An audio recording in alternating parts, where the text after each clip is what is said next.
नमस्कार, घटना चक्र में आपका स्वागत है। मैं हूं विपुल सिंह। रोज बरोज की तरह आज भी हम हाजिर हैं कुछ खास मुद्दों के साथ।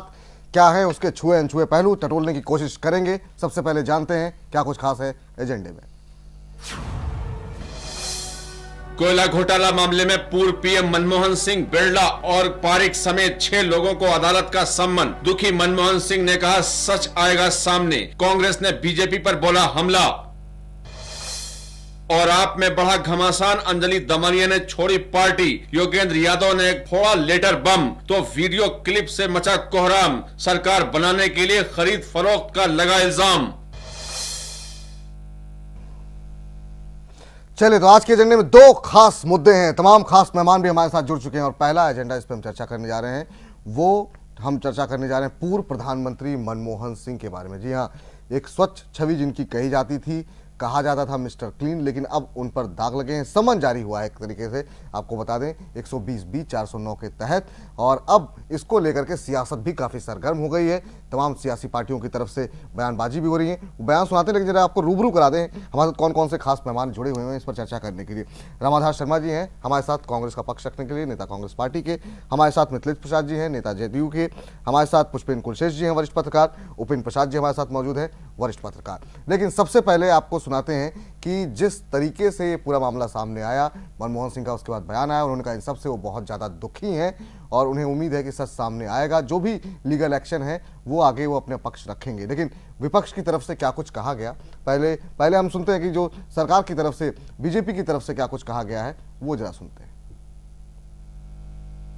एक नेक इंसान का आप परीक्षा ले रहे हैं, ठीक है, नो प्रॉब्लम। मनमोहन सिंह जी ने खुद ही कहा था, जब वो देश के प्रधानमंत्री थे, उन्होंने कहा मुझे कोई डरना नहीं है, मैं आके करेंगे, आएंगे। सीबीआई ने उनको नोटिस दिया है, अफसोस की बात है। और क्योंकि उन दिनों की कानून अलग है। ये जो घोटाला हो रहा है आज के दिन आपके नाक के नीचे, ये कोई नहीं देख रहे हैं। ये बहुत जल्दी समझ में आ जाएगी देश को, जो ये कह रहे हैं आंकड़े दिखा के कि हमें इतना मिला उतना मिला, कहाँ मिला, कैसा मिला, ये सब बाहर निकलेगी।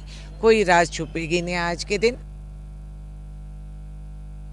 मैं एक ही बात जानता हूँ कि डॉक्टर मनमोहन सिंह की इंटीग्रिटी और ऑनेस्टी के बारे में सारी दुनिया जानती है। उसको मुझे कहने की आवश्यकता नहीं है। सर, जैसे जैसे समय बीतेगा इन्वेस्टिगेशन होगी, दूध का दूध, पानी का पानी।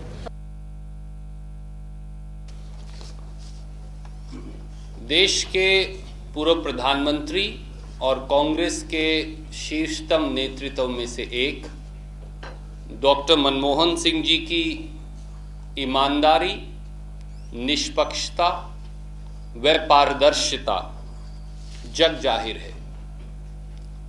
इसके बारे में पूरा देश और पूरा विश्व जानता है। तालाबीरा 2 और 3 कोल ब्लॉक जो उड़ीसा में स्थित है, उसमें हिंडाल्को कंपनी को 15% हिस्सा देने के बारे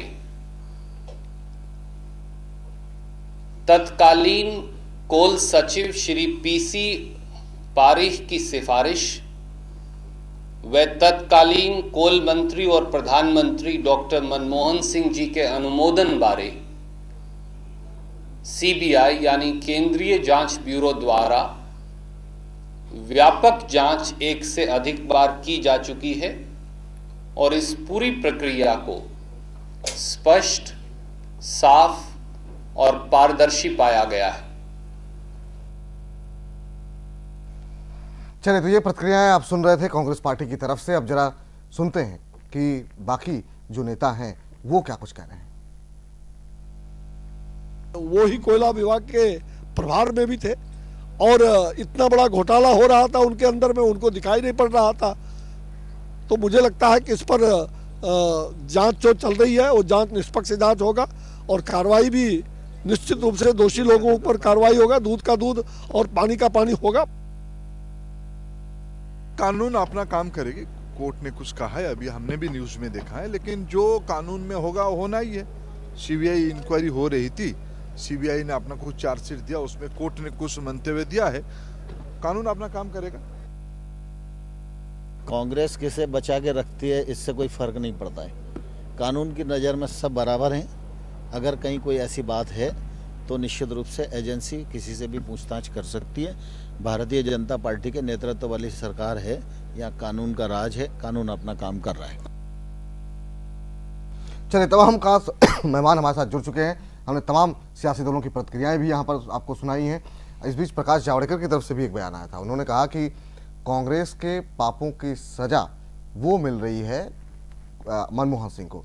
चलिए शुरुआत करते हैं। जरा हमारे साथ रामाधार शर्मा जी हैं। सबसे पहले कांग्रेस का ही पक्ष जानते हैं। रामाधार जी, अब जिस तरीके से पूर्व प्रधानमंत्री मनमोहन सिंह का नाम सामने आया है, बाकी चाहे जितनी बातें उनके बारे में कही गई हों, लेकिन हमेशा ये बात कही गई कि वो एक ईमानदार व्यक्ति की छवि उनकी रही। लेकिन अब जिस तरीके से अब उनको समन भेजा गया है, आपको लगता है कि कांग्रेस पार्टी के लिए और मुश्किलें बढ़ सकती हैं और मनमोहन सिंह के लिए भी?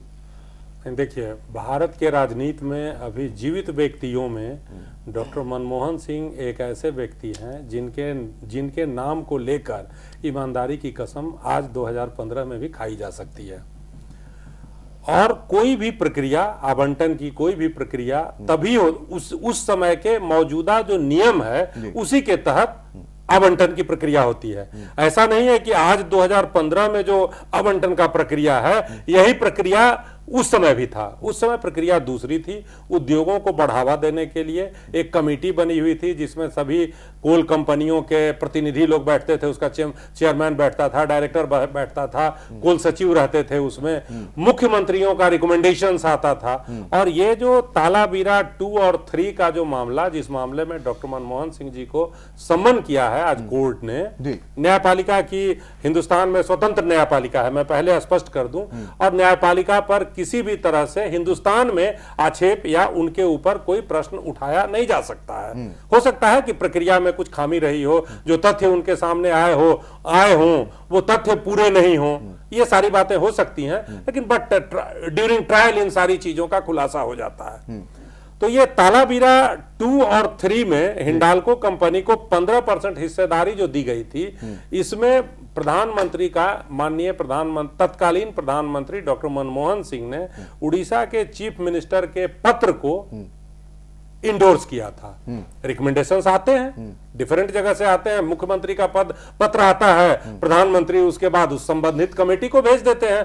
प्रधानमंत्री वहां पर बैठ के क्या वॉल्यूम कोयले का है, किसका जरूरत है, क्या वो देखने का न प्रधानमंत्री के पास समय है और न प्रधानमंत्री उसको चाह के भी देख सकते हैं। तो बाकायदा कमेटी बनी हुई है, उस कमेटी ने अपना रिकमेंड किया। रिकमेंडेशन चूंकि कोयला विभाग तक उस समय माननीय प्रधानमंत्री महोदय के पास था, तो कमेटी के रिकमेंडेशन को उन्होंने ओके किया। अब न्यायपालिका के समक्ष ये जो सम्मन जारी किया गया है, न्यायपालिका के समक्ष जो तथ्य रखी होगी सीबीआई, उन तथ्यों के आधार पर कॉग्निजेंस लेके सम्मन जारी किया गया। जारी किए जाने के बाद सारे तथ्य जो होंगे वो तथ्य सामने आएंगे। ऐसा नहीं है कि डॉक्टर मनमोहन सिंह ट्रायल से भाग रहे हैं और ऐसा कांग्रेस उससे भाग रही है। ये बीजेपी के जो तथाकथित कुछ लीडरान का अभी वक्तव्य आप सुना रहे थे, इन सारे लोगों के मनोबल से, इन सारे लोगों के चरित्र से मनमोहन सिंह बहुत ऊपर की चीज है। चलिए, मनमोहन सिंह बहुत ऊपर की चीज है, कहना है कांग्रेस पार्टी का। पुष्पेन जी, आप कैसे देख रहे हैं इसे? अब जो आरोप लगे हैं, क्या इससे कांग्रेस और मनमोहन सिंह की मुश्किलें बढ़ सकती हैं? पहले आओ पहले पाओ की नीति जो उस समय की स्थितियां थी, उसको लेकर राजस्व घाटा तो हुआ, इसको लेकर के तमाम सवाल अब तक आरोप लगाती रही थी। अब तक बीजेपी खाली आरोप लगा रही थी कि इस मामले में आखिर में जांच की आंच प्रधानमंत्री तक पहुंचे। अब पहली बार पूर्व प्रधानमंत्री तक ये आंच पहुंची है। अगर 1 मिनट में इस प्रश्न को मैं क्लियर कर दूं, तब बहुत संक्षेप में मैं बता रहा हूं कि पहले पाओ की नीति जो थी वो उद्योगों को बढ़ावा देने के लिए वो नीति रखी जाती थी, ताकि उद्योगों का जो उत्पाद बाजार में आए उसका लागत कम हो, तो स्वाभाविक है उसका मूल्य भी कम हो। अगर वो ऑक्शन से महंगे दाम पे खरीदेंगे तो उनका उत्पाद भी बहुत महंगा हो जाएगा। इसलिए पूर्ववर्ती सरकारों से, आजादी के बाद से पहले आओ पहले पाओ की नीति जारी थी। लेकिन उसका प्रभाव क्या कंज्यूमर तक पहुंचा था? ये भी अपने आप में सवाल है, या फिर कंपनियां अपना मुनाफा बना रही थी? दो सवाल है। स्वाभाविक है, कोई भी कमर्शियल काम होता है तो मुनाफा। बहुत सारी कंपनियां ऐसी भी नहीं जिन्होंने बहुत सस्ते में खरीद करके उसी कोल ब्लॉक को बहुत महंगे में बेचा, लेकिन उसका फायदा कंज्यूमर तक नहीं पहुंचा। ये भी अपने आप में एक सच्चाई है। पुष्पेन जी, देखिए, मैं समझता हूं कि इस पूरी घटना के 2 पहलू हैं। एक पहलू है कि कोर्ट में केस चल रहा है, सुप्रीम कोर्ट की निगरानी में बहुत सारी चीजें चल रही हैं, और एक इसका राजनीतिक पहलू है। इससे तो कोई भी आदमी जो है डिनाई नहीं कर सकता या इससे बात को मुंह नहीं मोड़ सकता कि हमारे देश में कुछ चीज़ों की ज़रूरत से ज़्यादा जो है वो ऐसा बनाया जाता है कि एक आदमी जो है वो इतना ईमानदार है कि पूरे विश्व में उसका नाम है। अरे भाई, ईमानदारी कोई जो है वो कोई बड़ी सब्जेक्टिव चीज़ नहीं होती है।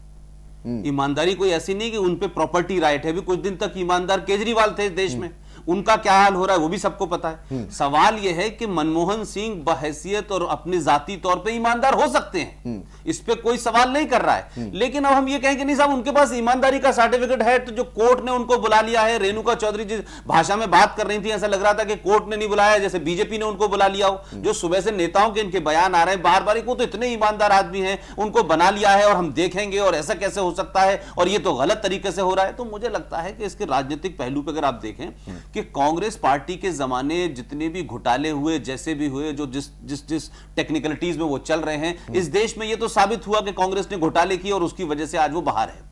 अब वो कहां, उनका तार्किक अंत कहां जाएगा नहीं जाएगा एक अलग इशू है। लेकिन मनमोहन सिंह के जमाने में जब वो कोल मंत्री थे, उन्हीं के साथ में काम करने वाले लोगों ने, कोई बीजेपी के चुनिंदा लोगों ने और बीजेपी और आरएसएस विश्व हिंदू परिषद के लोगों ने आरोप नहीं लगाए थे।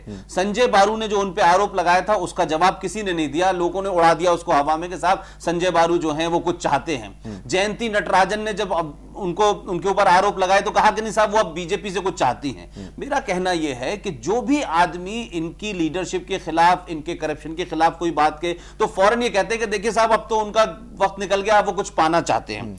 आप ये बताएं कि अश्वनी कुमार को इस्तीफा क्यों देना पड़ा, और अश्वनी कुमार ने ऐसा क्या कर दिया था कि मजबूर होना पड़ा, उसके बाद सोनिया गांधी को चल के जाना पड़ा और उनको हटाना पड़ा। 4 दिन तक ये रहा कि नहीं देंगे और देंगे। पवन बंसल को क्यों इस्तीफा देना पड़ा और किन मजबूरियों में देना पड़ा। मेरा कहना यह है कि ये मत कहिए बार बार कि मनमोहन सिंह बहुत ईमानदार थे। फाइल लोगों तो यहां तक भी आरोप लगाया, इन्हीं के लोगों ने आरोप लगाया, अंदर के लोगों ने आरोप लगाया कि 2 पावर सेंटर थे। दिग्विजय ने कहा 2 पावर सेंटर थे। तो बात यह है कि मुझे लगता है कि मनमोहन सिंह कि वो स्थिति अब हो गई है कि जितने भी कुकर्म और पाप कांग्रेस पार्टी ने किए हैं, और उसमें खासतौर से मैं 10 जनपद का नाम इसलिए ले रहा हूं कि 10 जनपद का नाम बार बार आया है कि फाइलें वहां जाती थी। 10 जनपद का नाम इसलिए आया कि बार बार वहां से चीजें तय होती थी, किसको हटाओ किसको रखो। मुझे लगता है कि इस पूरे प्रकरण से जो राजनीतिक स्थिति है वो ये है कि राज्यसभा के अंदर जो हालात आज पैदा हुए हैं और जिस तरीके से वहां कांग्रेस पार्टी उग्र है, इस घटना के बाद कांग्रेस पार्टी बैकफुट पे जाएगी। और मुझे लगता है कि मनमोहन सिंह सामने हैं और मनमोहन सिंह पे अगर कोर्ट ने दबाव बनाया और 2-3 बार वो हाजिर हुए तो वो उन लोगों के नाम बताने से परहेज नहीं करेंगे जिन्होंने उनके कंधे पे बैठ करके गोली चलाई है। तो इसका राजनीतिक पहलू यह है। बाकी कोर्ट ने उनको कब बुलाया, कैसे बुलाया, क्या छोड़ दिया, आज उन्हें लोगों ने यह भी कहना शुरू कर दिया कि साहब सीबीआई उनके हाथ में, उसका दुरुपयोग होता रहा है। तो भाई सीबीआई का दुरुपयोग आपने भी किया था। तो अब असली मुलजिम तक पहुंचने के लिए अगर मनमोहन को कोर्ट ने बुला लिया है तो मैं समझता हूं कि कांग्रेस वालों को इंतजार करना चाहिए। एक छोटे से ब्रेक के लिए रुक रहे हैं। हमारे साथ 2 काफी खास मेहमान बाकी हैं, उनकी भी राय लेंगे और समझने की कोशिश करेंगे क्या वाकई में इससे मुश्किलें बढ़ेंगी मनमोहन सिंह की, क्योंकि आज जो जिस तरीके से उन्होंने कहा कि वो इस बात से बहुत दुखी हैं। हालांकि उन्होंने ये भी कहा कि सच सामने आएगा, न्यायिक प्रक्रिया पर उन्हें पूरा भरोसा है। इस पर चर्चा छोटे से ब्रेक के बाद।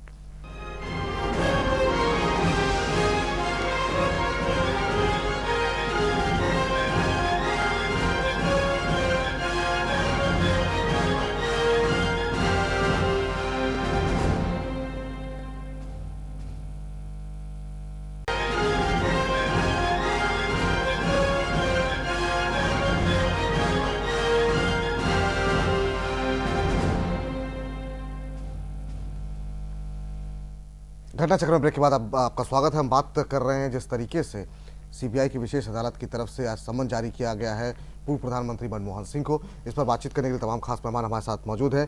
उपेंद्र जी, आपसे समझना चाहेंगे इसके, चलिए जो राजनीतिक पहलू हैं वो तो है ही हैं, टेक्निकली कितनी मुश्किलें बढ़ सकती हैं अब आने वाले समय में पूर्व प्रधानमंत्री के लिए?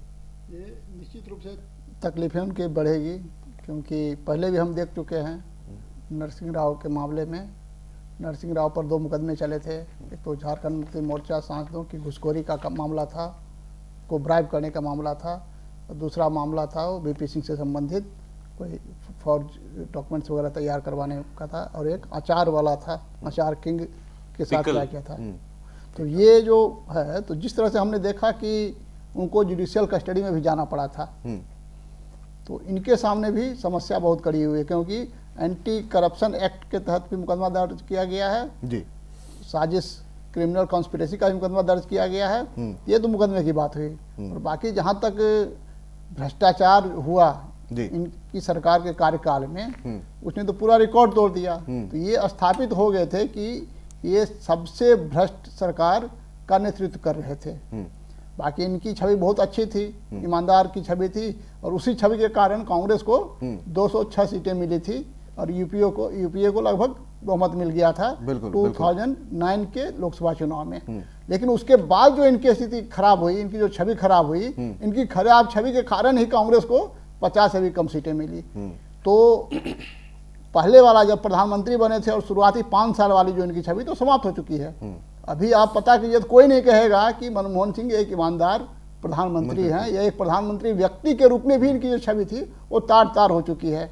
जिस तरह से इन्होंने हैंडल किया अन्ना आंदोलन को, जिस तरह से बेरुखी दिखलाई, जिसके कारण लोगों में गुस्सा जो उमड़ा है वो इनको लेकर उमड़ा है। उसके बाद तो ऐसा लग जाता है कि अब किसको ईमानदार कहा जाए, किसको नहीं ईमानदार कहा जाए। क्योंकि एक अगर किसी आपको आपने मूर्त बना रखी हो कोई ईमानदार छवि के, और मूर्त टूट जाए तो फिर जो उस मूर्त की पूजा करने वाले लोग हैं उनके मनोदशा का आप अंदाज लगा सकते हैं। तो ये आप नहीं कहिए कि इनकी ये ईमानदार, अभी भी कोई ईमानदारी की बोलते हैं कि कसम खाई जा सकती है इनके नाम की, तो गलत बोलते हैं। अब इनकी छवि एक ईमानदार व्यक्ति की भी नहीं रही है। इसका एक दूसरा पहलू भी, मैं मिथिलेश जी के पास जाऊँ क्योंकि समय कम बचा है इसके लिए। ये बताइए, क्या जिस तरीके से तमाम राज्यों में जो चुनाव हो रहे हैं, कांग्रेस पार्टी को लगातार हार का सामना करना पड़ रहा है, ये बात अगर आगे बढ़ती है तो आपको लगता है कि कांग्रेस पार्टी के लिए जो एक उम्मीद की जा रही थी कि एक बाउंस बैक हो सकता है अब आने वाले समय में मिले, क्योंकि अब धीरे धीरे बीजेपी के प्रति उत्साह थोड़ा कम होता हुआ दिखाई दे रहा है, दिल्ली के चुनाव हाल में हुए हैं, तो क्या आपको लगता है कांग्रेस के लिए बाउंस बैक का जो मौका था उस पर डंट लग सकता है इस मामले को लेकर के? उपेंद्र जी। जी देखिए, चुनाव में तो नुकसान होगा ही, क्योंकि उनके अपने नेता भी बतला रहे हैं कि कांग्रेस के जो 3 शिखर नेता हैं उनमें एक ये हैं। और ये भी बात है कि जो इन पर आरोप लग रहा है जो होगा तो कि भाई फंस तो ये रहे हैं क्योंकि ये पद पर थे, लेकिन इसमें वो लोग भी शामिल हैं जो पद पर नहीं थे, जिनके इशारे पर ये काम कर रहे थे, और वो लोग के हाथ में कांग्रेस का नेतृत्व है। तो जो कुछ भी इन पर जाएगा मनमोहन सिंह को, उसका असर सीधे कांग्रेस पार्टी पर पड़ेगा। कांग्रेस का जो शिखर नेतृत्व अभी है, सोनिया गांधी जी का, राहुल गांधी जी का जो नेतृत्व है कांग्रेस के ऊपर, तो इन दोनों ऊपर जा रहा है, तो कांग्रेस पर असर पड़ेगा। और चुनाव के समय में लोगों की नज़र में इसकी स्थिति और मतलब है कि पतली होती जाएगी। उपेंद्र भाई जो बात आप कह रहे हैं, आप देखें 3 बड़े नेता, सोनिया गांधी नेशनल हेराल्ड के केस में फंसी हुई हैं और उनकी कोर्ट में डेट आगे बढ़ रही है हर बार। अभी कल ही महाराष्ट्र में राहुल गांधी के ऊपर जो आरएसएस ने मानहानि का मुकदमा किया था, और उस मुकदमे के खिलाफ जो उन्होंने अर्जी दी थी कि उससे हटा दिया जाए, वो भी कोर्ट ने रिजेक्ट कर दिया। हेराल्ड वाले मामले में भी राहुल गांधी, वही मैंने कहा। अब जो है मनमोहन है, मनमोहन की मूरत के पीछे ये जो पूरे जो चौकड़ी खड़ी हुई थी, उसमें जायसवाल, अश्वनी, ये तमाम सारे लोग थे जिन्होंने सबने मलाई ली, और अब मनमोहन को ये बलि का बकरा बनाना चाहते हैं। मनमोहन कोर्ट के चक्कर लगाएंगे, ना सोनिया कहीं जा रही, ना राहुल कहीं जा रहे। मेरा कहना यह है कि जो सवाल पीपल पूछ रहे हैं कि इस सब के बाद कांग्रेस पार्टी का चुनावी राजनीति, तो जो शीर्ष नेतृत्व खासतौर से देखिए, कांग्रेस पार्टी में चाहे नेहरू जी रहे हो, चाहे इंदिरा जी रही हो, चाहे राजीव गांधी रहे हो, इस तरीके के चार्ज कभी नहीं लगे। मैं ये कह रहा हूं, जिस तरीके के करप्शन के चार्ज उस वक्त लगे कि आप पार्टी में डायरेक्ट नहीं है, लेकिन उसके बावजूद भी आप सब कुछ वहीं से चला रहे थे। इंदिरा गांधी सत्ता से हटी और उसके बाद सत्ता में आई भी, तो कभी करप्शन को लेकर के उनकी बात नहीं थी। जहां तक आप देखें कि राजीव गांधी के जमाने की बात थी, तो राजीव गांधी ने 5 साल पूरे किए थे। और आप जो बात कह रहे हैं कि भारतीय जनता पार्टी जो स्पेस आजकल छोड़ती चली जा रही है, जो खाली हो रही है, उसको भी कांग्रेस पार्टी भरने के लिए तैयार ही नहीं है। उनका एक नेता जब सबसे बड़ा मुद्दा इस देश में चल रहा था पार्लियामेंट के अंदर, तो वो छुट्टी पर चला गया, दूसरा कोई है नहीं। एक थरूर साहब जो राहुल गांधी के प्रिय थे, वो अपने बीवी के मर्डर के केस के सिलसिले में डेट अटेंड कर रहे हैं। बाकी तमाम सारे साइडलाइन हो गए। वो नेता जो कल तक यहां एक तरीके से वफादारी के चलते बड़े बड़े बयान देते थे, आज कोई भी कांग्रेस पार्टी में सीधे हेड ऑन नरेंद्र मोदी को या बीजेपी को लेने की पोजीशन में ही नहीं है। नहीं, चलिए मिथिलेश जी आपका रिएक्शन, उसके बाद रामाधार जी से एक छोटा सा कमेंट लेंगे। मिथिलेश जी देखिए, अब ईमानदारी की जहाँ तकला उनके पास जो है लोग का जो एक छवि, मतलब लोग के अंदर जो भावना मनमोहन जी के प्रति है, ये तो देखिए समय के अनुसार जो है, अब ऊंचे पद पर रहने के बाद लोगों के अंदर एक कुछ गड़बड़ी होने के बाद अंदर जो है एक भावना तो पैदा होती ही है कि भाई इस तरीका का जो कोल आवंटन मामले में जो आज जांच चल रही है, इससे स्पष्ट होता है कि कहीं न कहीं उनकी कमियां रही है। अच्छा, ये तो बात फैक्ट हो रहा है कि कमियां है, चाहे तो बोलते कम है इसके चलते रहा हो, या उस पद पर रहने के बाद जो है जिस तरीका से कोल आवंटन की बोलने से काम का क्या मतलब? कमियां अगर है, कमियां क्या करप्शन के मामले को लेकर के बात हो रही है? नहीं, तो करप्शन की बात मैं कर रहा हूँ, तो कमियां तो इस मामले में भी कहा जा सकता है कि आखिर में उनका बोलना कम, दूसरी बात है काम पर जो है विशेष दबाव, और तीसरी मैटर ये है कि उनका जो है कहीं ऊपर से भी उनका एक बागडोर लगा हुआ था कि जो सोनिया जी कहें वही हो। तो ये सारी बातें जो लेकर के आज थोड़ा सा ये मामला फंसता है। दूसरी बात है, एक इस मामले में आपको लगता है माधी जी ज्यादा अच्छे थे? माधी जी ज्यादा अच्छे थे, ऊपर के दबाव में काम नहीं किया उन्होंने। नहीं, एक चीज और देखिए कि प्रदेश की जहाँ कोल आवंटन की मामला है, प्रदेश का भी उसमें कुछ जी हाथ होता है, रिकमेंडेशन है, और 75% उसी का। 2G में भी इनका नाम आया था, कॉमनवेल्थ में इनका नाम आया था, सब घोटाले में इनका नाम मेरा आया। इसमें देखिए इसमें रोल होता है, इसमें ये कोल आवंटन और ये सारा लिंकेज ब्लॉकेज स्टेट गवर्नमेंट का स्टेक 75%। देखिए, भूमि अधिग्रहण कानून का विरोध, मुझे लगता है कि कहीं ये भूमि अधिग्रहण कानून का जो विरोध हो रहा है पूरे देश भर में, तो उससे लोगों का ध्यान भटकाने के लिए कांग्रेस पार्टी कहीं सीबीआई का दुरुपयोग तो नहीं कर रही है। देखिए, कोर्ट का मामला है, कोर्ट ने किया, सीबीआई ने नहीं किया है, इसलिए आप सीबीआई का नाम लीजिए, कोर्ट का नाम तो नहीं कि दुरुपयोग, ये तो खैर मतलब दूध का दूध और पानी का पानी करने का क्षमता हमारे यहाँ न्यायिक व्यवस्था को है, और सब कुछ होगा, सब कुछ साफ होगा, सारी बातें आएंगी, जनता के सामने सच आना चाहिए और सच आएगा। इसमें कहीं बिल्कुल, बस एक छोटी सी बात इसलिए कह रहा हूं कि हाँ, जहां मनमोहन सिंह की ईमानदारी की बात बहुत हम करते हैं, अभी पिछले दिनों 3 दिन पुरानी बात आपको बता रहा हूं, पार्लियामेंट के अंदर नरेंद्र मोदी और देश के गृह मंत्री ने जो देशभक्ति की, जिसे कहते हैं प्रॉपर्टी राइट बनाया हुआ था, उन दोनों लोगों ने पार्लियामेंट में झूठ बोला है, और यह बात कागज से साबित हो गई। तो आप दावा कितना ही बड़ा कर लें, आप राष्ट्रभक्ति का दावा कर लें, आप ईमानदारी का दावा कर लें, और दोनों ने यह कहा कि हमसे पूछ के नहीं कुछ हुआ है, जिस आतंकवादी को छोड़ने पे सवाल है, लेकिन कागज आ गए कि 4 फरवरी को ऑर्डर हुआ, और देश उस वक्त जम्मू कश्मीर में इनकी सरकार गवर्नर का रूल था, दोनों का बयान झूठा है। तो इस वक्त आप ये नहीं कह सकते कि ऐसा ब्लंट झूठ बोल करके आप निकल जाएंगे। आज सवाल खड़ा हो रहा है मोदी के ऊपर और राजनाथ के ऊपर कि आप दोनों ने मिसलीड किया है दोनों हॉल को, और यह कहा कि साहब हमें पता नहीं था, हमें बताया नहीं गया, आप ही का राज था, आप ही के जमाने ऑर्डर हुआ और आपने लीड। तो आज वही मोदी के चाहने वाले मोदी पे सवाल खड़ा कर रहे हैं। तो इस देश में कोई आदमी महान नहीं बन सकता सिर्फ दावे करने से। नहीं, पुष्पेंद्र जी, मेरा यही कहना था कि न्यायालय में दूध का दूध और पानी का पानी होगा, सच सामने आएगा, कोई बयान ही नहीं, बिल्कुल सच सामने आएगा।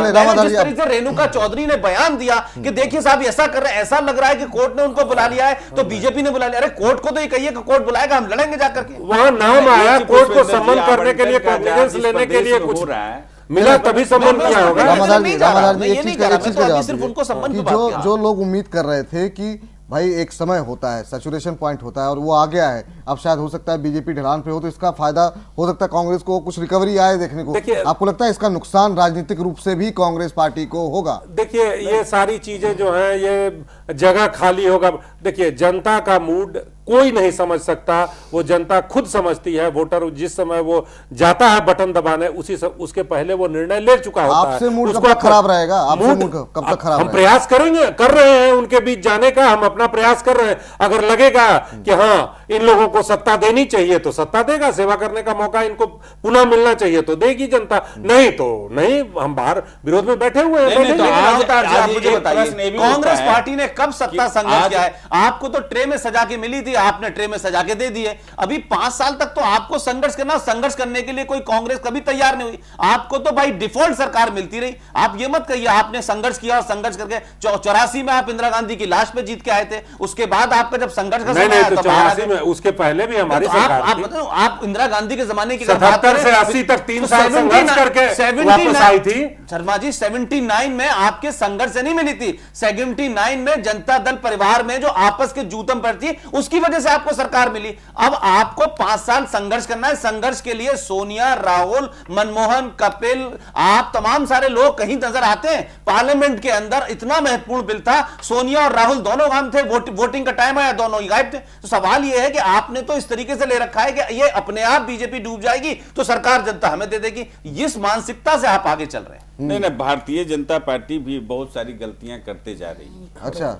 आज जो है जम्मू कश्मीर की जो सरकारें बनी है, मनमोहन जी पे आइए, मुद्दा वही है बीजेपी आज जो है, नहीं वही मुद्दा है, मुद्दा वही है, लेकिन आज जो गलतियां होते जा रही है वो आने वाले समय में पता लगेगा, खामियाजा भुगतना पड़ेगा, खामियाजा भुगतना पड़ेगा। तो अभी तो टाइम है ना, 4 साल लगेगा। बिहार में जो गलती आपने की उसका खामियाजा आपको भुगतना पड़ेगा कि नहीं? वो उस प्रक्रिया का पालन करके अगर आवंटन हुआ है, मिथिलेश जी अपने से बचने के लिए बता रहे हैं कि जिसके साथ आपने कहा जो गलती की उसका खामियाजा मिलेगा।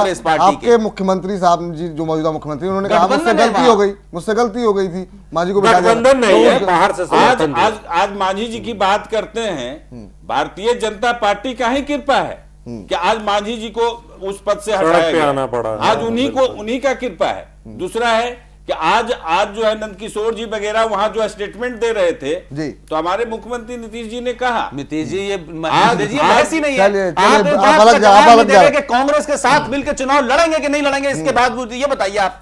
मांझी को कोई क्या कर रहा था वो छोड़ दीजिए। अब तो बिहार में महागठबंधन से चुनाव लड़ा जाएगा और लड़ेंगे। पूछ रहा हूँ ना, मैं बता रहा हूँ, आप तो लड़ नहीं चाहते भाई, इनकी पूछ रहा हूँ मैं।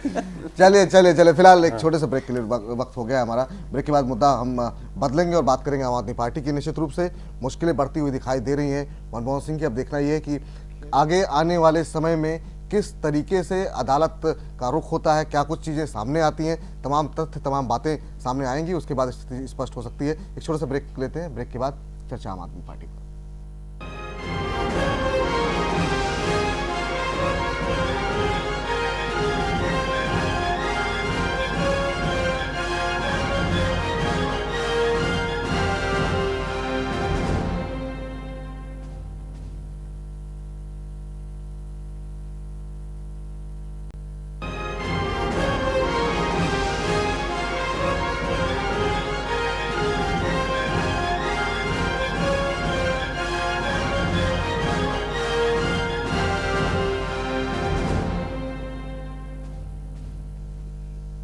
घटना चक्र में ब्रेक के बाद आपका स्वागत है। बात करते हैं आज के दूसरे मुद्दे की। तमाम खास मेहमान हमारे साथ बने और बात करेंगे आम आदमी पार्टी में छिड़ा घमासान थमने का नाम नहीं ले रहा है। जिस तरीके से मेजॉरिटी मिली थी, लोगों को उम्मीद थी कि काफ़ी बेहतरी से काम होगा, लेकिन इतनी बड़ी जीत के बाद पार्टी के अंदर घमासान बढ़ता जा रहा है। लगातार जिस तरीके से पीएससी से बाहर किया गया योगेंद्र यादव, प्रशांत भूषण को, तमाम पार्टी के नेता उनके खिलाफ बयान दे रहे थे, आज जवाब दिया गया है। क्या कुछ जवाब दिया गया, ये देखिए। क्यों मतभेद हुए योगेंद्र प्रशांत भूषण के बीच में, मोटी मोटी बात हम आपको बता रहे हैं। लोकसभा में हार के बाद कांग्रेस के साथ केजरीवाल सरकार बनाना चाहते थे।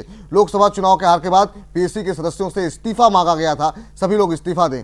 यह भी कहा गया कि राज्यों के चुनाव के लिए राज्य इकाइयों की सहमति नहीं ली जा रही थी। चुनाव चाहते थे महाराष्ट्र में, चुनाव चाहते थे हरियाणा में, उसमें पार्टिसिपेट करना चाहते थे, लेकिन यह मौका नहीं दिया गया। दागी उम्मीदवारों को टिकट दिए जाने का विरोध किया था हमने, और लेकिन ऐसा नहीं हुआ। जिनको सीट, जो ऐसा लग रहा था जो लोग सीट जिता सकते हैं, उनको ही टिकट दिया गया। ये तमाम सवाल जो है आपको हम मोटी मोटी बात बता रहे हैं। 5 सवाल उन्होंने पूछे हैं, 5 सवाल बताए हैं कि क्यों उन्होंने मतभेद बढ़े हैं। राज्यों में जिस तरीके से जो इकाइयां हैं उन्हें स्वतंत्रता नहीं मिल रही थी। नैतिक मूल्यों की रक्षा के लिए समिति बनाई जाए। भ्रष्टाचार को लेकर के, आंतरिक भ्रष्टाचार बढ़ रहा है, इसको लेकर के कोई फैसला नहीं हो रहा था। इसको लेकर के उन्होंने कहा अगर मैंने सवाल उठाए तो गलत क्या किया, और अंदर ये सवाल उठाए, बाहर में पहली बार इन चीज़ों को उठा रहा हूँ। इसके अलावा 3 प्रस्ताव रखे गए हैं योगेंद्र यादव, प्रशांत भूषण की तरफ से। उन्होंने कहा कि इस वजह से हमने ये प्रस्ताव रखे थे, इसका विरोध हो रहा था। पहला प्रस्ताव, नैतिक मूल्यों की रक्षा के लिए एक समिति बनाई जाए और भ्रष्टाचार की जांच निष्पक्ष रूप से की जाए।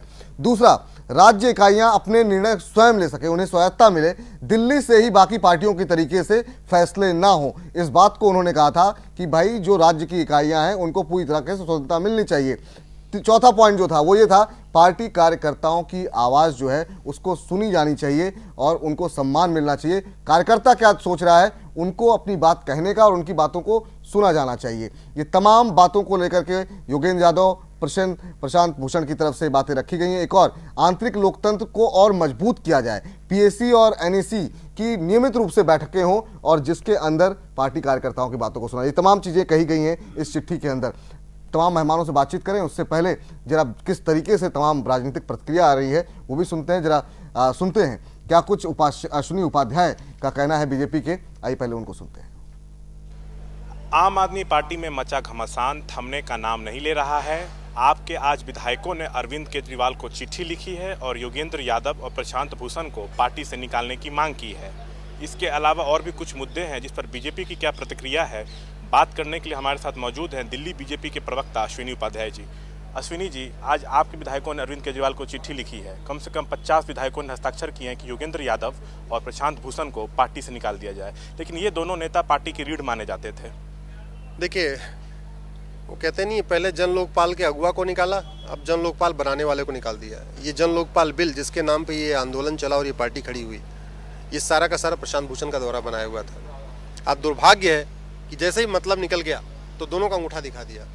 दूसरी बात, ये जो विधायकों से जबरदस्ती साइन कराया जा रहा है, इससे एक बात ये समझ में आ रही है कि कहीं न कहीं उनको अविश्वास है अपने विधायकों के ऊपर। हमें ये पता चला है कि आम आदमी पार्टी के जो बड़े नेता हैं वो जा रहे हैं विधायकों से, जबरदस्ती कर रहे हैं, उनको एक्सपेल करने की धमकी दे रहे हैं, साइन करा रहे हैं। मुझे लगता है ये अच्छा नहीं है, दिल्ली की जनता के लिए अच्छा नहीं है। अगर कायदे से उनको बहुमत साबित है तो बाकायदा वो गुप्त मतदान करा के अपना देख लेना चाहिए उनको कि हाँ उनको बहुमत साबित है कि नहीं। तीसरी बात, एक जो वीडियो आया है वो बड़ा गंभीर विषय है। आम आदमी पार्टी लगातार ये कहती रही है, खासतौर पर अरविंद केजरीवाल जी, कि मैं तो ईमानदार हूँ, मैं ईमानदार हूँ। सुबह से लेकर रात तक केवल ईमानदारी की बात करते हैं। लेकिन इस वीडियो में जिस तरीके से वो कह रहे हैं कि हाँ कांग्रेस को तोड़ लो, और एक बात और कहते हैं कि उसमें मुस्लिम विधायक हैं इसलिए मुसलमान कहीं नहीं जाएंगे, उनको तोड़ना आसान है। इसका मतलब दिल्ली की अब तो दिल्ली के सभी जनता को, हिंदुओं को फिर मुसलमानों को, दोनों को देखना पड़ेगा कि किस तरीके से एक व्यक्ति सांप्रदायिक आधार पे गोलबंद कर रहा है विधायकों को, हिंदू मुसलमान की बात करके उनको अपनी तरफ खींचने की कोशिश कर रहा है। तो टोटली वोट बैंक पॉलिटिक्स है। अंजलि, चले इस बीच विजय शुक्ल शास्त्री क्या कुछ कह रहे हैं, बहुत संक्षेप में वो भी सुन लीजिए। इन दोनों नेताओं का जो आम आदमी पार्टी के लिए योगदान था वो बहुत ज़्यादा था, पर ये सब बातें तो उनकी अपनी अंदरूनी बातें हैं। वो नोटिस देते हैं, निकालते हैं, रखते हैं, तानाशाही करते हैं। अब के अरविंद केजरीवाल के बारे में कहा जा रहा है वो बहुत तानाशाह थे। हम लोग तो पहले से ये सब बातें कहते थे, पर अभी ये सब कहने का हम लोगों का कोई औचित्य नहीं है, क्योंकि उनकी सच्चाइयाँ उन्हीं लोगों के माध्यम से खुल करके सामने आ रही है। जनता भी हतप्रद हो रही है। दिल्ली की जनता को भी अजीब सा लग रहा है कि ये लोग कैसे लोग थे जिनको हम लोगों ने इतना अपना प्रचंड समर्थन दिया। चलिए, तमाम खास मेहमान हमारे साथ मौजूद हैं। हमारे साथ इस पर बातचीत करने के लिए रामाधार शर्मा जी हैं, नेता कांग्रेस पार्टी के, मिथिलेश प्रसाद जी हैं, नेता जेडीयू के, पुष्पेंद्र कुशेश जी हैं, वरिष्ठ पत्रकार, और साथ ही साथ हमारे साथ वरिष्ठ पत्रकार उपेंद्र प्रसाद जी भी मौजूद हैं। पहला सवाल पुष्पेंद्र जी, जिस तरीके से आज अंजलि दमानिया ने इस्तीफा दिया, एक क्लिप आती है जिसमें कहा जाता है कांग्रेस के साथ सरकार बनाने के लिए बहुत इच्छुक हो गए थे और उसके लिए खरीद फरोख्त तक की बात हो रही थी विधायकों की। इसका जवाब भी हालांकि आया है और कहा यह गया है कि खरीद फरोख्त की बात नहीं हुई थी, लेकिन हाँ कांग्रेस के साथ सरकार बनाने की बात हुई थी लोकसभा चुनाव हारने के बाद। अब जिस तरीके से झगड़ा बढ़ रहा है, जितनी उम्मीदें थी लोगों की, कैसे देख रहे हैं आप इस पार्टी के झगड़े को? देखिए, इससे एक राजनीतिक ज्ञान तो ये समझ में आता है कि जब आपको एब्सोल्यूट पावर मिल जाती है और आपको ये तय हो जाता है कि अब कोई आपको हिला नहीं सकता, कोई आपके नाराज होने से किसी के फर्क नहीं पड़ता, तो जो बिहेवियर होता है वो ऐसे ही होता है। दूसरी बात यह है कि मुझे लगता है कि पूरी आपकी जो पटकथा है पिछले 2 साल की, वो ऐसे लगता है कि एक रंगमंच है। और इसमें आप देखें कि चुनाव से पहले कांग्रेस पार्टी से अरविंदर लवली साहब, अजय माकन साहब, बीजेपी से सतीश, जगदीश मुखी, ये तमाम सारे लोग इस पूरे रंगमंच से गायब हो गए हैं। अब उस पूरे रंगमंच के ऊपर वो 67 एमएलए और आप पार्टी ने कब्जा कर लिया है। अब क्योंकि ड्रामा चलना है तो ये कोई ना कोई पटकथा पहले या दूसरों के खिलाफ लिखते थे, अब ये आपस में बिजी हो गए हैं। सवाल सबसे बड़ा ये है कि योगेंद्र यादव ने जिस वक्त ये चिट्ठी जाहिर की और योगेंद्र यादव और प्रशांत भूषण के बारे में जो भी कुछ कहा, अब ना बीजेपी पे कोई आरोप जा सकता है और ना कांग्रेस पे जा सकता है। अब ये आपस में एक दूसरे से निपट रहे हैं। अब ये नहीं कह सकते कि साहब हमको बीजेपी ऐसा कर रही है, कांग्रेस ऐसा कर रही है। जिस वक्त उन्होंने चिट्ठी जारी की और चिट्ठी में जो जो उन्होंने बातें कही हैं, उसी वक्त साइमल्टेनियसली साइमल्टेनियसली एक वीडियो आता है और उस वीडियो में ऐसा लगता है कि जो चीज लिखावट में थी वो अब बोलने में आ गई है। और एक के बाद एक, ऐसा नहीं है कि कहानी यही खत्म हो रही है। आप देखें 49 दिन के बाद जो कुछ हुआ और 49 दिन के बाद अब जब 67 एमएलए आ गए उसके बाद क्या हो रहा है। आप ये देखें, कैप्टन गोपीनाथ, मेधा पाटेकर, मलिका साराभाई, शाजिया, विनोद, ये तमाम लोग वो लोग हैं जो शुरू में चेहरा थे। अब मुझे ये समझ में नहीं आ रहा कि आजकल अभी से पहले वाली जो डिबेट कर रहे थे उसमें भी हम सच्चाई नाम के शब्द की बड़ी व्याख्या कर रहे थे कि हम सच्चाई बता देंगे। 2 दिन से इसमें भी हम देख रहे हैं, क्या कहते हैं आप पार्टी में, कि सच्चाई बताने की बात थी। योगेंद्र यादव भी कह रहे थे सच्चाई सबके सामने आ जाएगी, ये भी कह रहे थे सच्चाई सबके सामने आ जाएगी। और जिस तरीके से एक ग्रुप और धड़ों में ये पार्टी बटी हुई है और सबके सामने एक संकट ये हो गया है कि कुछ दिन पहले एक पत्रकार थे, पत्रकारिता में उन्होंने बड़े मापदंड पैदा किए उन्होंने और बड़े स्वतंत्र और बड़े महान पत्रकार थे वो, और अपनी पत्रकारिता की जो कीमत थी उन्होंने आप पार्टी में लोकसभा का चुनाव लड़के ली। अब वो पत्रकार नहीं रहे, अब वो जवान और बगलें झांकते घूम रहे हैं। अब सही को गलत और गलत को सही बता रहे हैं। अब उनकी पत्रकारिता बंद हो गई है। वो मौजूद है। एक गुलेल और गिल्ली डंडा टाइप की कोई चलाते थे, वो क्या नाम था उनका, कोई खेतान साहब, वो क्या गुलेल थी यानी गिल्ली डंडा थी, कंचे थे, भगवान जाने क्या था वो। उन्होंने वो भी अब वो बहुत आतुर हो गए हैं। और तीसरे हैं संजय सिंह, जिनकी राजनीतिक पूरी जो यात्रा है वो सबने रघुराय के घर से होते हुए सबने देखी है। अब ये 3-4 लोगों के सामने संकट ये है कि अब ना तो 5 साल तक लोकसभा के चुनाव होने हैं, ना ही दिल्ली में कोई चुनाव होना है, और दूसरे राज्यों में चुनाव होना है तो वहां इनकी कभी कोई हैसियत नहीं है। अब सत्ता के अंदर ये वो लोग हैं जो जिनके बारे में हम ये कह सकते हैं कि ये तमाम सारे लोग कोई आंदोलन करके कोई बड़े मूल स्थापित करने नहीं आए थे। इस पार्टी में कई सारे ऐसे लोग हैं जो दूसरी पार्टियों से आए थे, उनकी महत्वाकांक्षा ही वही है। ये तमाम सारे लोगों का संकट ये है कि अगर योगेंद्र यादव, प्रशांत भूषण, आनंद कुमार, राम, अपने ये जो राजमोहन गांधी, ये तमाम सारे लोग रहेंगे तो 2018 में जो 3 सीटें यहां से राज्यसभा की हैं उन पे इनकी दावेदारी मजबूत कैसे होगी, उससे पहले हर उस आदमी को ये निपटा देना चाहते हैं जो इनको थ्रेट लगता है और ये अगले 5 साल तक बेरोजगार नहीं रहना चाहते। चलिए उपेंद्र जी, आपकी राय जानना चाहें, क्या 2 खेमों में बट गई है पार्टी? एक खेमा योगेंद्र यादव का है, एक खेमा अरविंद केजरीवाल का है, और भविष्य की आम आदमी पार्टी की राजनीति को आप कैसे देख रहे हैं? क्या ये पार्टी भी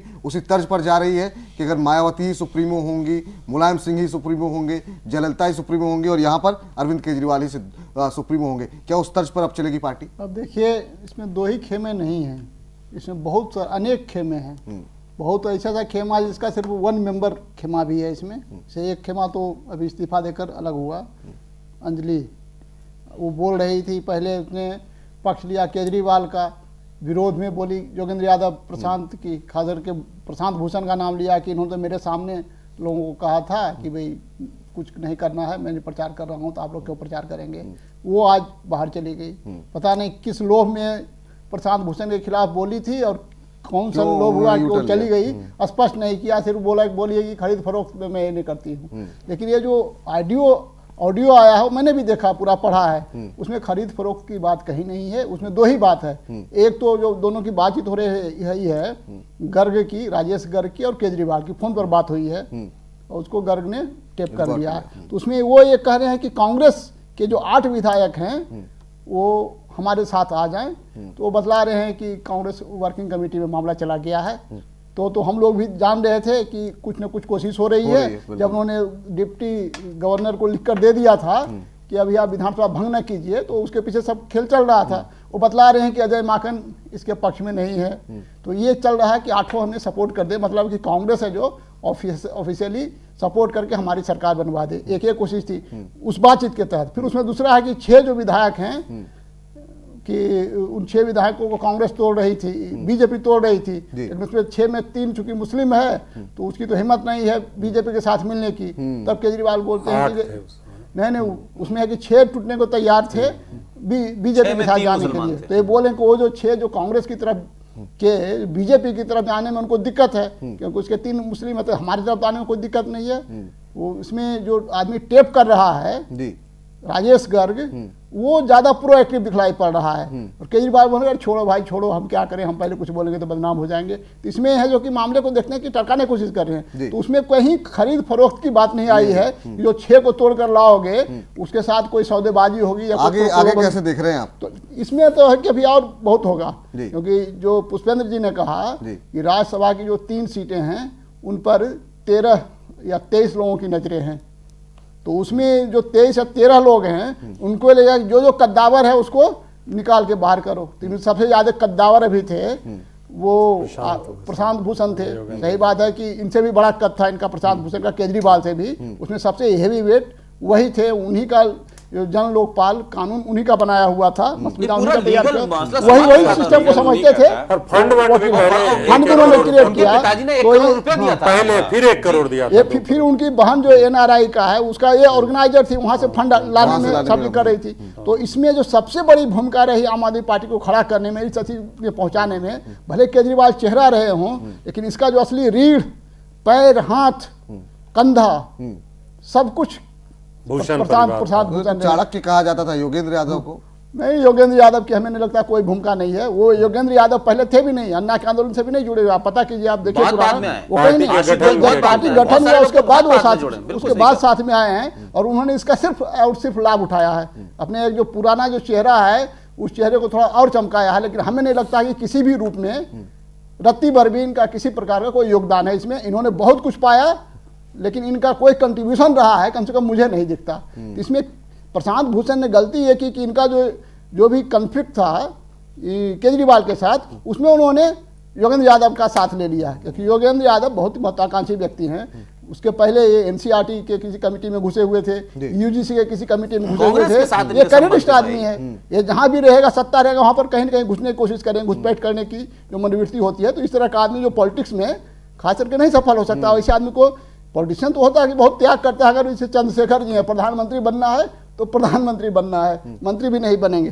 तो ये इसमें योगेंद्र यादव कोई फैक्टर नहीं। लेकिन हाँ, प्रशांत भूषण का हटना यह वास्तव में हमारे जो पॉलिटिकल प्रोसेस है इसका एक बहुत बड़ी ट्रेजेडी है कि एक ऐसा व्यक्ति जिसने पार्टी खड़ी की और उनको बाहर किया जा रहा है। लेकिन ये बाहर करने में केजरीवाल की भी जो भूमिका हो, लेकिन ज्यादा भूमिका उन लोगों की है जो राज्यसभा के सदस्य बनना चाहते हैं। वो अपने कारणों से, उसमें कुछ नए लोग बाद में आ गए हैं पार्टी बनने के बाद, बल्कि कुछ लोग तो आए हैं जब दिल्ली में सरकार बन गई है उसके बाद वो लोग शामिल आए हैं, और वो है जो कि अपने तरीके से दूसरे लोगों को बाहर कर रहे हैं। अभी आप देखिएगा कुछ और लोगों को बाहर किया जाएगा, उसमें एक नाम विश्वास का हो सकता है। मेरा सवाल था वो अभी तक आपने जवाब दिया, बहुत संक्षेप में समय समाप्त हो रहा है कि क्या अब ये पार्टी भी उसी दिशा में जा रही है कि एक व्यक्ति जो हाईकमान है वो एक व्यक्ति ही होगा, ये कैसे देख रहे हैं आप? देखिए, अभी तो उसी दिशा में जा रही है कि सिंगल पार्टी डोमिनेंस में, क्योंकि केजरीवाल भी अगर इस बात को समझ रहे हैं तो जो लोग अपने अपने स्वार्थों के कारण एक दूसरे को धक्का मुक्की कर रहे हैं, तो उसमें किसके साथ खड़े हैं केजरीवाल तो साफ दिखाई पड़ रहा है। तो वो भी चाह रहे हैं कि जो भी हेवी वेट है, जो खतरा है वो बाहर हो जाए। और हमें लगता है कि जो लोग को पैट्रनाइज अभी कर रहे हैं केजरीवाल, उनको कब तक वो संभालेंगे, इसमें भी हमको शक लगता है। रामाधार जी, आपसे, आपकी पार्टी तो लंबे समय, आपके मतलब 49 दिनों तक आप पुष्पेंद्र जी या उपेंद्र भाई जो कह चुके हैं, मैं उन बातों को न दोहराते हुए जो चीजें मेरे हिसाब से छूट गई हैं मैं वो कहना चाहूंगा। देखिए, स्वतंत्रता के बाद आंदोलन से पैदा राजनीतिक ताकतों का यही हश्र होता है। 1977 में जनता पार्टी का गठन हुआ था और जनता पार्टी का हश्र देश की जनता ने देखा। इस बार जन लोकपाल आंदोलन के गर्भ से आप पार्टी का जन्म हुआ। आप पार्टी में बहुत सारे लोग थे, शशि भूषण साहब थे, प्रशांत भूषण के पिताजी हैं।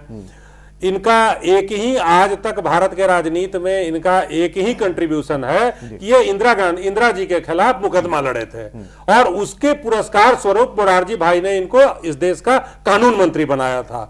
अब बुढ़ापे में इनकी महत्वाकांक्षा फिर से उग्र हो गई।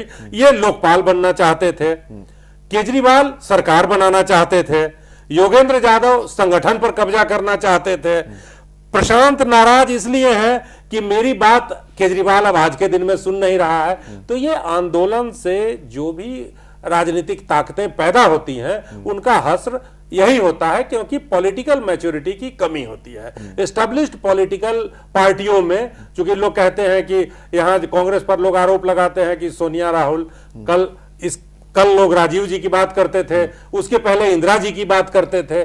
तो जहां पर कोई वन मैन लीडरशिप रहता है और सारे लोग उनके इर्द गिर्द काम करते हैं, उनके दिशा निर्देश पर काम करते हैं, तो वहां कंपैरेटिवली ये सब रिफ्ट और इन सब चीजों को ये सब सारी चीजें दब जाती हैं, बाहर नहीं आ पाती। लेकिन आप में अभी उस पॉलिटिकल डिसिप्लिन का अभाव है, इसलिए ये सारी चीजें सामने आ रही हैं। सबके अपने अपने हित हैं और उन हितों का टकराव हो रहा है यहाँ पे। क्या अब ये लोकपाल, शशि भूषण जी लोकपाल नहीं बन सकते हैं इसलिए कि संसद में उनकी आप पार्टी का प्रतिनिधित्व इतना बड़ा नहीं है कि किसी को उनके सहयोग की आवश्यकता हो। केजरीवाल सरकार से अगर हट जाते हैं और संयोजक का पद अगर छोड़ देते हैं तो कल के दिन में केजरीवाल किस दिन बाहर हो जाएंगे इसकी कोई गारंटी नहीं है। हो सकता है उनको लोग धक्के देके उसी तरह बाहर कर दें जैसे आज योगेंद्र यादव और प्रशांत को किया गया। तो यही सारी चीजें हैं और ये दिल्ली में ये नाटक देखने को मिलेगा। मुझे डर इस बात का है कि दिल्ली का जो सम्यक विकास हुआ था, दिल्ली को वर्ल्ड क्लास सिटी बनाने की दिशा में जो प्रयास हुआ था, दिल्ली की सड़कों पे गड्ढे कम दिख रहे थे, लेकिन अब दिल्ली की सड़कों पर गड्ढे भी दिखने लगे। मिथिलेश जी से रिएक्शन लेते हैं। मिथिलेश जी, आप इस पूरे घटनाक्रम पे आपकी राय क्या है? उसका एक छोटा सा रिएक्शन पुष्पेंद्र जी। इनकी पार्टी ने चुनाव लड़ाया था, ये बता देगा मिथिलेश जी को दिल्ली में। बिल्कुल बिल्कुल मिथिलेश जी, देखिए सरकार है, संक्षेप कनक कनकते सौग ने मादकता अधिकाय, एक खाए बोराय नरा एक पाए बोराय। तो यहाँ पर जो है एक तो की जमात बना चौकड़ी जिसमें परिपक्वता की अभाव। दूसरी बात है कमांडर जो है कोई एक व्यक्ति को कोई ऐसा लोग मान करके नहीं चल रहा। भिन्न भिन्न दलों से आए, राजनीति अभी विश्लेषण कर रहे थे कि भाई वो एक इस मॉब बना और उस मॉब से इन लोग आए। तो आज जो हालात है इस पर हम बहुत ज्यादा नहीं कर सकते, इतना जरूर कहेंगे बस। हाँ, संशय भी नहीं कि हालात इतनी खराब हो चुकी है कि वन मैन पार्टी या मतलब एक ऐसा चारों तरफ बिखराव हो रहा है, लगता है कि पूरा पार्टी ही डूबने के आसार में आ रही। आज विधायक लोगों का जो हालात है, कुछ विधायक उनके फेवर में, कुछ विधायक उधर बटे हुए हैं, यानी विधायक लोग में भी एक सहमति नहीं हो। नहीं, मतलब ऐसे कॉमन बात है, ये तो जेडीयू में भी बटे हुए हैं। अभी आपने मुख्यमंत्री बनाया, आप एक आदमी बागी हो गया, ये तो मतलब ऐसा नहीं है कि आप पार्टी में कनक कनकते आप ज्ञान दे रहे हैं इस समय के अनुसार।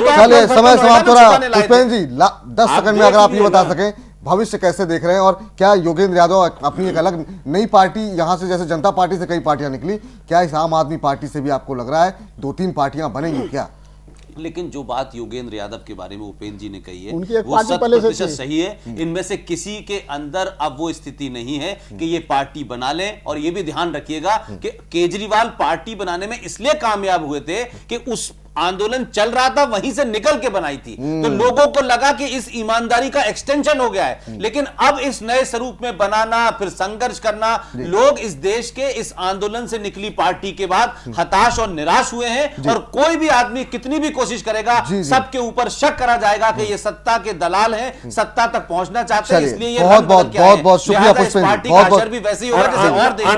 बहुत शुक्रिया पुष्पेंद्र जी आपका, उपेंद्र जी आपका बहुत बहुत शुक्रिया। एक बड़ा नाम था, भीड़ अन्ना के नाम पे जमा। रामालाल जी आपका बहुत बहुत शुक्रिया, मिथिलेश जी आपका बहुत बहुत शुक्रिया। जब ये आंदोलन के बाद एक पार्टी बनी थी तब उस समय किसी ने लिखा था एक आंदोलन की मौत, और निश्चित रूप से 25-30 साल बाद इस तरह का आंदोलन हुआ था। आज जिस तरह की स्थितियां हैं इसे उम्मीदों की मौत कही जा सकती है। जो राजनीतिक अविश्वास के बाद जिस तरीके से दिल्ली की जनता ने मैंडेट दिया था और उसके बाद जो कुछ हो रहा है, निश्चित रूप से ये उम्मीदों की मौत इसे कहा जा सकता है। फिलहाल घटना चक्र में इतना ही। तमाम जी सरकार 5 साल चलेगी, इसलिए बिल्कुल उम्मीदों की मौत मैंने कहा है। सरकार तो चलती रहेगी, बहुत विधायक इसके साथ जो उम्मीदें थी इतना बड़ा मैंडेट देकर के उन उम्मीदों की मौत हुई है। बहुत बहुत शुक्रिया। घटना चक्र में इतना ही। तमाम बड़ी खबरों के लिए आप देखते रहिए जैन टीवी। कल फिर जुड़ेंगे कुछ नए खास मुद्दों के साथ।